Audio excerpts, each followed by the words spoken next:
Hey, party people, welcome to this month's investment and property market update for July 2022. And it's been a pretty big month. A lot of people thinking about their money. Obviously, interest rates increasing, the inflation crisis in Australia, talk of an economic slowdown, a lot of noise out there. So I wanted to unpack some of the data and things that you should be thinking about to make sure that you're making the right money moves for you. So guys, look, before I jump into the content, please don't rush out and make any life-changing decisions off the back of what I cover. I strongly suggest you seek out personalized advice from someone with a magnificent beard before jumping in. So just starting with markets and in the news in particular, we're seeing inflation is high, but it's the growth rate at least seems to be slowing in Australia. Slightly different story globally and in the US in particular, but over here we're seeing some of the external pressures on inflation, specifically the Russia war on Ukraine, that has been impacting manufacturing costs, freight costs, and energy prices, that it's starting to ease. We're seeing the cost of oil come right down. The petrol cost has come off on wholesale markets, although not quite passed through to the Bowser at this point. But, here's to hoping it comes through soon. That's dropped down 40 cents a litre, or 44 cents at the market, 40 cents at the wholesale market, 19 cents at the Bowser. So, that's a conversation for another day. But those things have been big drivers of inflation. And with those starting to ease, inflation is still going up, but it's going up at a slower pace, which is good to see and good news for mortgage holders. But the bad news for mortgage holders is rates are up. We've just seen the RBA come out, another 0.5% rate rise in August. That brings total rate rise to 1.75%, means $770 on an $800,000 mortgage, which is slightly below the average mortgage size in New South Wales. On $1 million mortgage, you're looking at about $1,000 a month in total extra payments since these rate rises have commenced. And it's the fastest rate of increase for mortgage interest rates, or for the RBA's cash rate, and by consequence the mortgage interest rates, in about 3 decades. So really rapid acceleration there, and tipped to increase further, although some welcome news that they are now starting to talk of slowing down the growth potentially next month. It seems fairly likely, or the markets are pricing in another rise, but starting to get some doubt as to whether that will be a supersized 0.5% rise, or just a regular 0.25% that the RBA has historically followed. So time will tell on that one. But one of the things that sort of the flow-on effect from these higher rates is we've seen that fixed rates are now, like, for the people that have fixed mortgage interest rates that have them coming off in the next year, they're going to see increase to their cost of mortgage of around 40% in their mortgage payments. So it's a pretty substantial jump there. And I suppose people need to be steeling themselves now, but it is going to be challenging for a lot of people. And there may be some people that really struggle and have to look at options like offloading properties in order to make that work. But for anyone that does have a fixed rate that's coming off, the easiest time to prepare for that is right now. So, get rock solid on your budget, make sure you know what your plan of attack is, because you're going to have to do something at some point. So best to prepare now rather than waiting till it's forced on you. Another really interesting thing that I was seeing in the news is the potential for negative inflation next year. I mentioned earlier that some of those external pressures had started easing on the inflation, and the rate of growth coming down on that. If we end up in a situation with negative inflation, it means that the RBA is going to be looking closely at dropping rates quickly to adjust and get things back on track. It's not the end of the world if there is a negative inflation in the shorter term, particularly in light of the strong inflation that we've seen. But given that negative inflation risk is there, I was looking at something in the AFR over the weekend on this, that potentially what that means is that the rates will start dropping faster than people are expecting. If that happens, then the property market is likely to recover more quickly, share market recover more quickly, or grow faster more quickly as well. So some really positive signs for investors there, in my view. We're seeing the research coming out. There's some data released from SQM Research showing that the worst property market conditions conditions for selling in the property market for years are likely to be faced in spring of this year. So that's essentially over the next 3 months from today. And what that means on the flip side, excuse me, is that we've got the best buying conditions that we've seen in the property market in recent years, where we've got a lot of supply, less people in the market. So if property's on the roadmap for you, I reckon it's a great time to start looking at picking up a bargain. Now, one big driver of this, one of the data points that they were looking at, is the number of properties that have been on the market for longer than 6 months. And that number is ticking up. And with more properties coming into the market and the properties that are on the market staying there for longer, it means that there's more choice. What it also means is that for anyone that's selling a property, they know that it's going to be in their interest to sell their property ASAP today, rather than waiting another month or couple of months where prices are likely to go down a little bit further, meaning that they're going to be more flexible and potentially compromise a little bit more on pricing. So, talked to a lot of people over the last little bit that really struggling with hitting their property goals, and with the rate of increase in the property market over the last little bit. So if that's something that's on the radar for you, I would suggest getting your plan in place, making sure you're rock solid. Really important to have risk management in place with what's going on in the world and markets at the moment. But as I say, best buying conditions in years coming up. And yeah, look, I think that the share market is collectively holding its breath on what happens with the economy off the back of these interest rate increases and inflation data. We saw and I'll get into the market stats in a sec, but last month, the share market, both in Australia and around the world, ticked up pretty strongly. But that we do still just have this potential for recession. The US has essentially entered what was the technical definition of recession, with 2 quarters of negative economic growth. Then they've sort of changed what the definition is, but I suppose that's another conversation. But if economic growth is slow for longer, it's going to be hard for the share market, for the companies to keep making profits, and that's going to drag on the performance of the share market. So watching closely what happens there to see how quickly things come along. Looking at the market numbers and what's actually happened, firstly with property markets. So Sydney property market saw a 2.1% decline last month. That follows a 1.5% decline the previous month. Melbourne down 1.4% off the back of a 1% decline in June. Brisbane down 0.9%. That's the first time Brisbane's dipped into negative territory for a few years. And in this current cycle, that's off the back of 0.2% growth in the previous month. Adelaide and Perth have both posted growth of 0.2%. But that comes off the back of Adelaide having 1.3% growth in the previous month, Perth 0.3% growth in the previous month.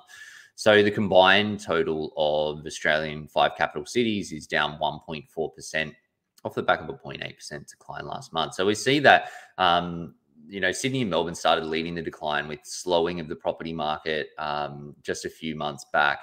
Brisbane, Adelaide, Perth have been holding on to positive gains month on month. Now it has gone negative in Brisbane, Adelaide and Perth are negative. It's probably likely that we'll see a bit of a dip potentially next month or in the very short term in those markets as well.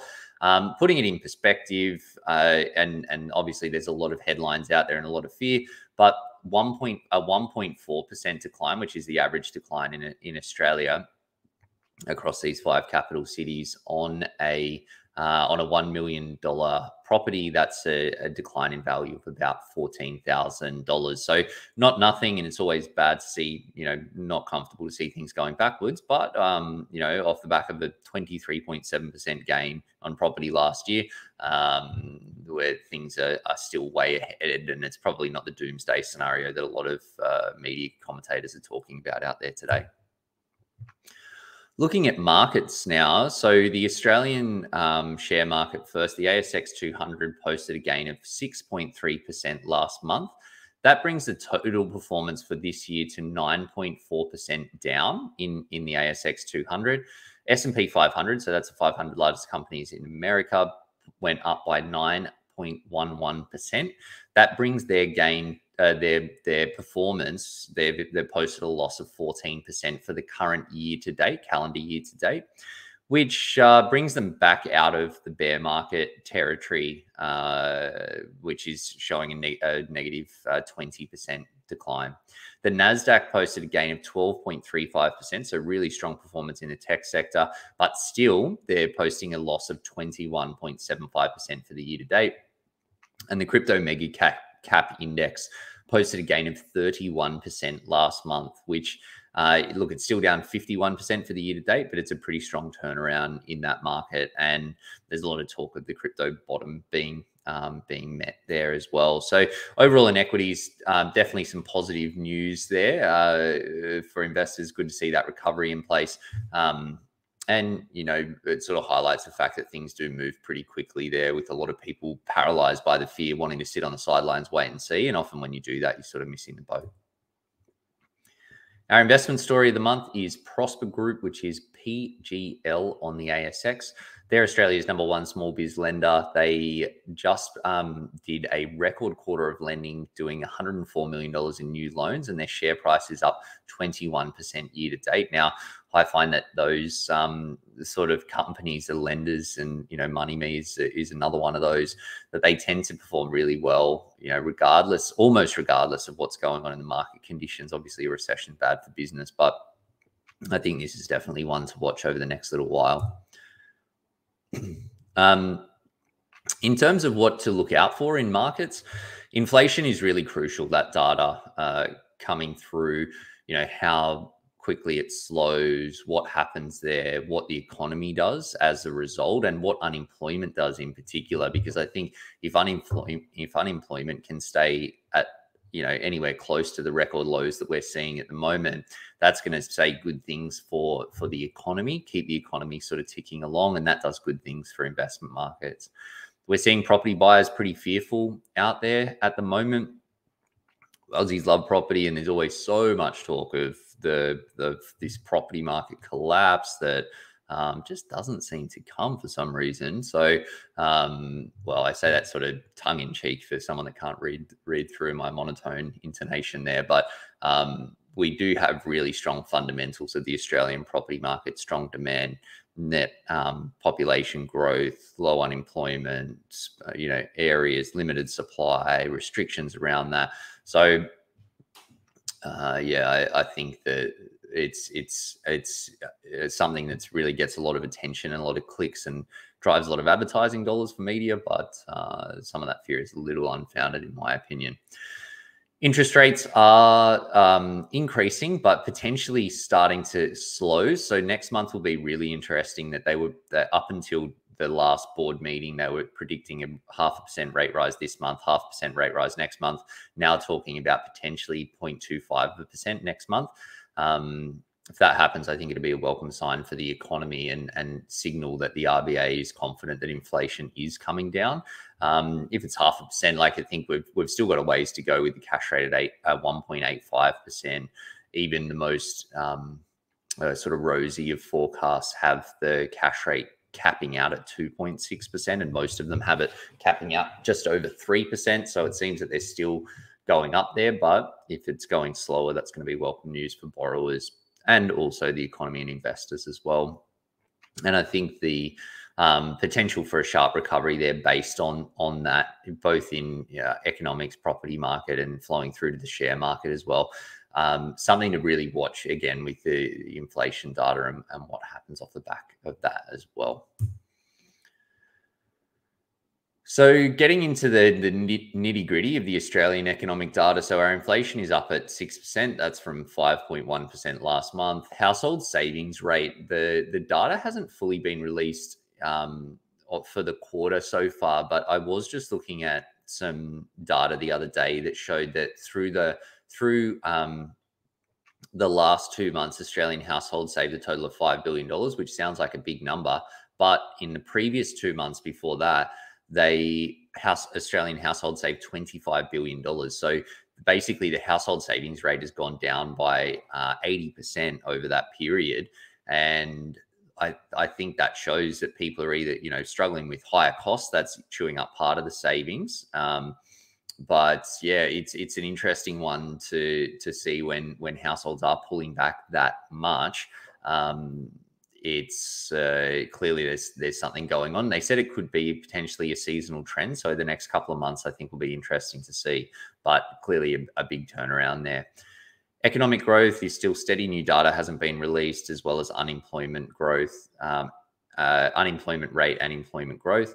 The Australian dollar is currently buying 70 US cents. That's down from 71 US cents last month. In terms of the US economic data, they are running this record inflation at the moment at 9.1%. That's increased from 6.3% in the previous period. GDP growth is down 0.9%. That's following on from a decline of 1.6% in the previous quarter. And as I said, that meets the technical definition of a recession. Their unemployment rate's steady. Household savings rate is declining slightly, 5.1% from 5.4% in the previous period. And home sales are down 11% in the last period. Although property values over the 12 months there, reading between those lines, is still up 20%. So it does point to a slowdown in the property market there, but it's similar to the Australian story. It's off the back of a period of really strong growth. Now, looking at some of the trends that we're seeing at the moment, a big one that we do a lot of work with tech professionals, and they have employer share plans or employer share schemes, ESS, and we're seeing a lot of people that have been really punished for not having any plan or not having a clear plan around what they're doing with their shares. Basically, when employer shares are granted, that there's a tax obligation that's created. And when markets are going up, it's all gravy, because if you ever need money, you can sell your shares, you sell them at a gain and no worries. But when markets are going down, the tax bills keep coming in. And sometimes, and we've spoken to a number of people that have shares that are worth less than the tax bills that are there, which means that you've actually lost money as a result of being given a bunch of shares, which is not a good position to be in. It really highlights the importance of having a crystal clear plan around that and making sure that you're protected so you don't get caught short. Super, super painful one. And it's often not big, it's often not small numbers that we're talking about. So for any tech workers or people with employer share plans, make sure that you're on top of your strategy and dotting your I's and crossing your T's, prepared for a period of turbulence over the next little bit. Crypto recovering, well, it's bounced up considerably, but it's recovering quite slowly from the dip. A little bit more interest out there. There's a lot of noise out there in the crypto space as well, but we are seeing that recovery. And importantly, it seems to be tracking fairly in a reasonably stable sort of way, at least up until last month. We were still seeing big downs and a lot of fear out there and worry that there potentially might be further shocks that could push the crypto market into more trouble. Shares were up strongly in July, as I mentioned. So yeah, good to see that growth happening. A little bit of recovery from people who copped a bit of a hit in previous months. And another thing that I'm seeing at the moment and getting a few questions from people on is that fixed rates are incredibly expensive at the moment. We're seeing most fixed rates at around the 5% mark, which, given the potential for a fairly quick recovery in interest rates, to me that seems expensive. Now, it depends on your circumstances and where you're at with your money, because for some people, fixed rates, the certainty that they provide, are really important. But yeah, just looking at the cost, you just want to make sure that stacks up for you. So it's starting to increasingly be not stack up for a lot of people in my view. So just be careful if you're jumping into that path. And the other trend that we're seeing is that there's a lot of fear from people that have purchased properties over the last little bit. Now, anyone that's bought properties in the last 6 months in particular has probably seen a bit of an on-paper loss there. And it's never good when you see that when you're, with investing into anything. But I was actually just comment on TikTok today that saying I was going to buy a property 6 months ago. I'm so glad I did it. And I said, well, I bet anyone that did is sort of regretting it today, but I bet 10 years from now they won't be. And I think that that does really hold, that short term is short term, but these are long term investments. So keep that in mind, and you're going to alleviate a bit of your stress levels as well.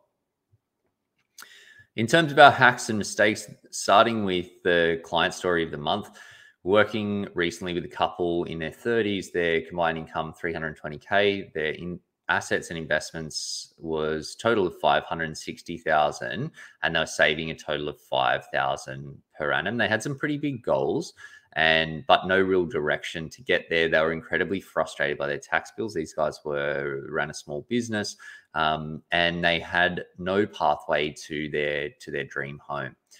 What they wanted was a clear strategy to get a nice roof over their heads that they were happy with, that they owned, and a passive income from investments, so that they love working but didn't feel like that they had to do that.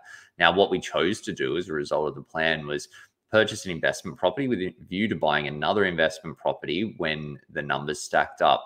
Clear tax plan. We did a little bit of restructuring, which saved a considerable amount of tax with how they were running. It just basically had the wrong entity structure, and then doing some regular share investing. Well, the benefits for them, clear pathway to their goals, and the financial outcomes of that plan was a benefit of $13,000 in year one, and over 20 years, $3 million worth of projected upside there just from the changes made in the first year. And that's after all financial advice fees as well. So yeah, a really good story, and I suppose highlights the benefits of clarity, but also just having things structured in the best way possible, particularly for small business owners. That's a really big one. Our client problem of the month, following on from what I was saying with ESS tax bill, we've actually had more than one of these, but someone with employee share scheme tax bill higher than their share value. Real hassle to get out of it. And basically there's no flexibility in the tax law such that you need to really scramble to figure out what to do. Don't let that be you if you've got an employer share plan in place, because it is a big headache and sort of really can hamper and slow down your wealth building. Our mistake of the month is buying into media fear. We had this client, really lovely. She is a little bit older and had a few more defensive investments in her portfolio, so bonds and those sorts of investments. Got into reading as you do. She's interested in educating herself about money, but then reading some of the commentary about bond markets and share markets, and basically just got herself into such a spin that was ready to pretty much sell everything, which would have been a real disaster with where the markets were at. And it just reminded me that how easy it is to buy into that hype, particularly like we're even talking to someone that's got a financial advisor in place and they're almost doing that stuff. I just think what happens if you don't have a good support or sounding board or someone to talk you off the ledge. Really, really valuable in the current market conditions, just to stop things doing better.